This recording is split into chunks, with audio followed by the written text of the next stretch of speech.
Do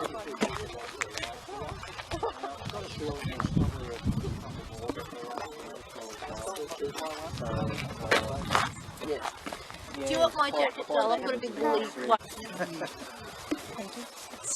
Also tonight we've got we always bring all our cleansing gear and stuff like that. So we've got all the moon waters, we've got the salts, we've got everything that we need in case you start feeling a little bit under the weather. If you do start feeling a little bit emotional or under the weather at any time, do come up and see us.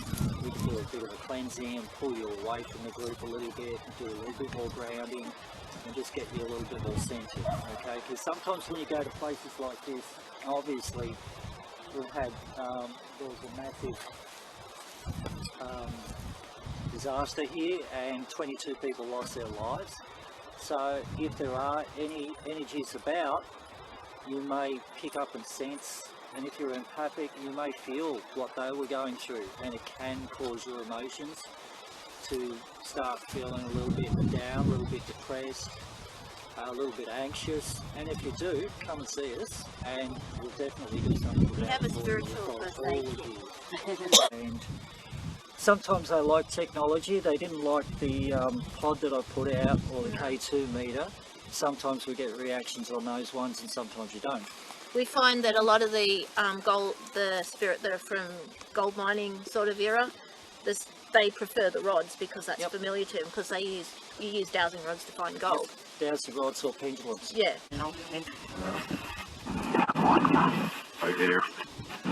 My name's Heather. I'm also known as Bethany. I've introduced myself. Can you introduce yourself? Or yell my name out so I know you're there? Talk to us.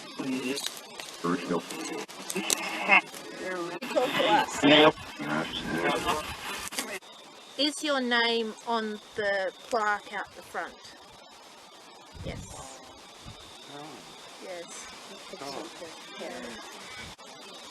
a question. Anyone got questions? Yeah. Was your surname Ballingen?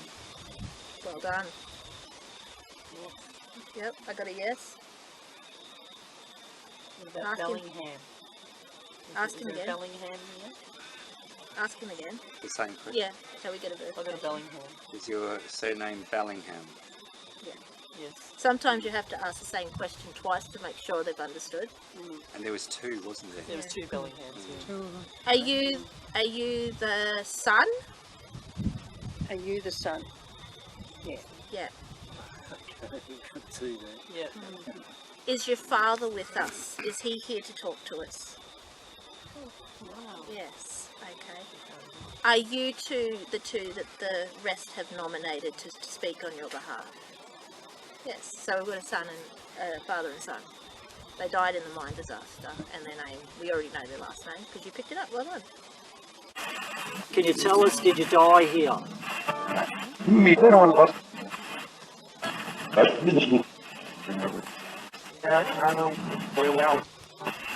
tell us what the accident was here?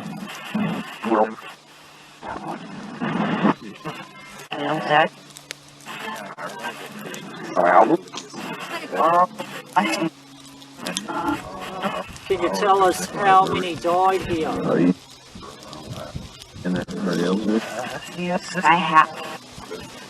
Was there lots of accidents here? Okay, I've got to turn the recorder off in a second, so is there anything you'd like to tell us?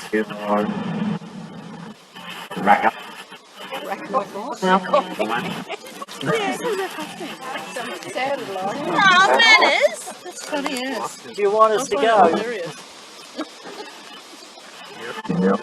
Oh, Okay.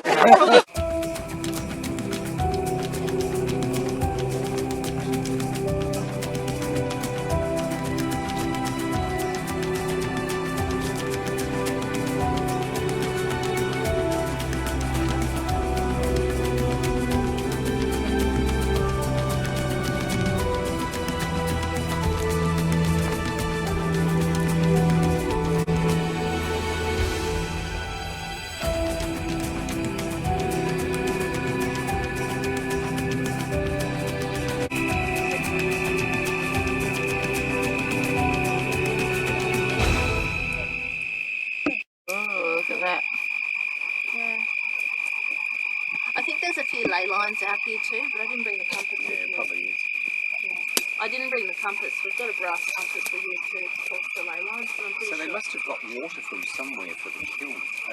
We've got a little bit of flashing on the K2. Yeah. Yeah. There's like an irrigation. I've got a camera set up on that little ridge over there, sort of filming us.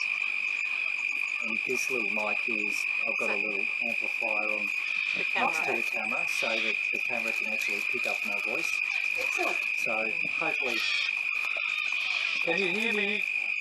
Do you want to give us some Bowie while you're Yeah, some Bowie. Under pressure. Under pressure. Last time we were testing it, he was singing Bowie. Last time. That's worthy of a shot. Yeah, Heavy Craig standing there like a teapot. I'm a lady. That's it. Yeah. I'm getting a yes. We did a crossing over here of an Aboriginal chap who was covered over after a bit of a mine disaster, and he was left and forgotten. Last time, I think it was last time. Last time we were here, who just said that? Yep, last time we came here, we did that. We have a lot of respect for the Aboriginals here, and a lot of respect for the workers over here. Can you indicate to us if the Aboriginals were used as slave labour? I'm getting a yes.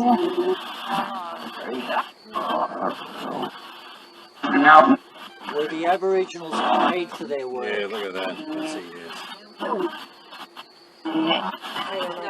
Were the Aboriginals paid Well, for that's, work? that's getting a no. really... No, you just said no. No, they weren't paid. Look at that for a yes with those labourers.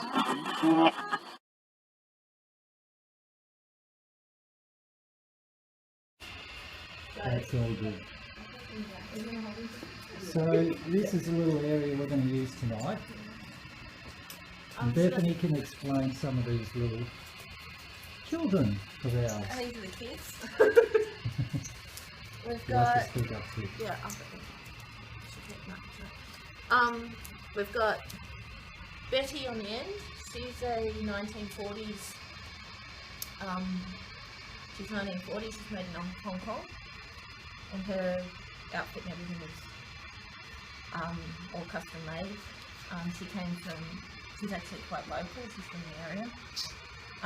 We've got Elspeth in the middle.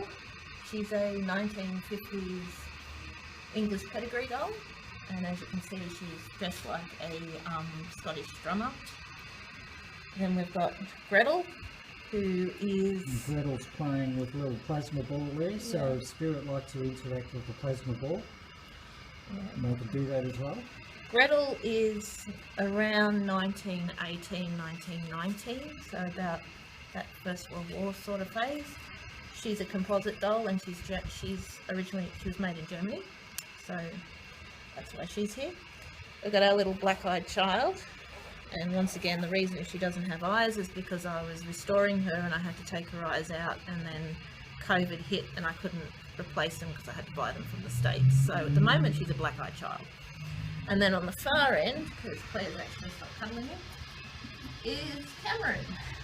And Cameron is a reborn doll, so he's weighted to resemble a newborn baby. He's going to be a radio operator. Yeah, Cameron's actually very special to me because I bought him my own therapy more than anything else. And then at the bottom there we've got Sparky. Sparky down the bottom. So the majority of the dolls have something to interact with. So Elspeth's got a cat ball, and it will light up. The cat balls usually light up if they're either pushed by spirit or the aura energy tends to light them up as well. I've got a large doll collection, and some of them have attachments, and I have had conversations with the dolls. Our little black-eyed child has one too, and she also has, is she turned on? She also has a static field on her as well, so now it's set off by the aura, and because my aura is a bit interesting right now, I'm setting her off. So she's She's wired that way as well. And then Cameron will have a cat ball when I give it to him. So, let's check out this one. So we'll give Cam a cat ball as well. There we go, Cam. We're going to put it. Put it there. There we go. So we'll put, Cameron will have a cat ball as well, which should be settling down soon. So what we're going to do now is we're going to ask if there's any spirit around, any people around that would like to come through here and communicate with us. We come with a lot of respect, and we'd just like for you to show everybody out there that you do exist, and what you've got, if you'd like to, you just come forward to. We've got some dolls there, and we thought they might intrigue you. They come from different eras, and if you like those dolls, you can come towards them, and you can even set off some of the gear that we've got. We've got an old school compass. You can make this one turn around for us. Got a thermometer. You can change the temperature for us. We have a bit of trigger objects here with a pod. You can set off for us if you come close to any of these things. Got a K2 meter over here. We also have a little radio here which you can put your voice onto. It's set to an airwave channel. Claire and Bethany on the rods. Are you in your teens? No. Are you in your 20s? Yes. Are you 21? 22? Think closer. 23? Yes. Okay.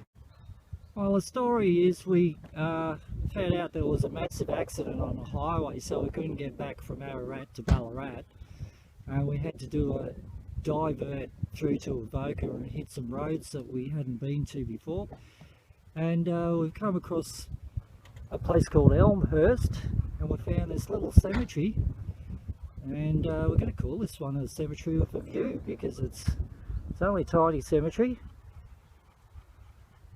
but it's got a beautiful backdrop.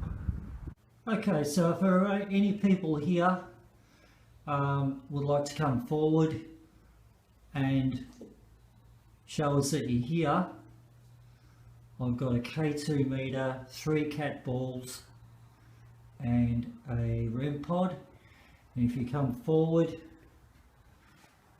towards the pod and put your hand close, you can set off the meter.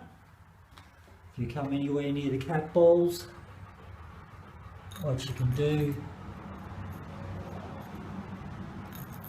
is, if you want to move them for us and show us that you're here. Hello, my name's Bethany. I'm also known as Heather. The guy in the purple jacket. Just wondering, does anyone would like to say hello?